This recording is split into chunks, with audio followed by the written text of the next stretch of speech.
Before she was cutting down the nets at UConn, Breanna Stewart made her mark on high school courts across central New York. Growing up in North Syracuse, Stewart began to play basketball at a young age. Eric Smith, who coached her in high school at Cicero-North Syracuse, didn't realize she would become the player she is today when he first saw her play in 5th grade. She was a tall girl. She was still growing into her body. She wasn't, I don't think, in anybody's mind going to be the greatest women's basketball player maybe in history. Stewart worked her way up the ladder throughout her middle school years, ultimately making the varsity squad in 8th grade. Rising her way up the rotation in her first few years at CNS, Smith notes that Stewart's game took off midway through her freshman year. She started showing quite a bit of promise that she could do a lot of really good things, and then the 10th through 10th, 11th, and 12th grade year, she was the top dog, and everybody else was working around her. Once Stewart emerged as a premier player, CNS transformed into one of the top teams in Section 3 women's basketball. Stewart helped the North Stars win the sectional championship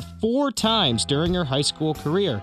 While the success on the court was enjoyable, Smith loved spending time with Stewart off the court even more. She's a humble kid, but a funny kid. She would always be the one cracking a joke, playing a joke, whether it was on me or on somebody else. Just a great person to be around. You could have an adult conversation with her. I really understood and got what athletics and being a teammate was all about.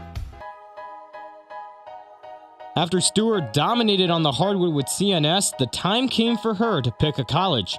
With schools like Syracuse and Duke in the running, Stewart decided to take her talents to Storrs, Connecticut, and play for Gino Auriemma in the UConn Huskies. Smith says that Stewart's game has become even sharper since she stepped on the floor with the Huskies. Stepping up to that level, she's always been a slender kid, but growing a little bit more into her body and getting stronger.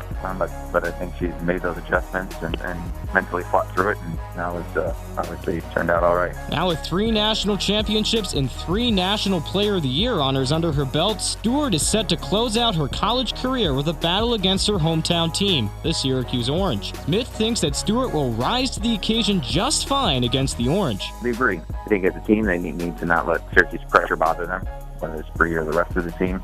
But Bree plays the way Bree knows how to play and is poised to play, she'll be fine. As Stewart closes the book on her UConn basketball career, she will always have her time in Syracuse to thank for her development as one of the greatest players in college basketball history. Tim Scott, Z89 Sports.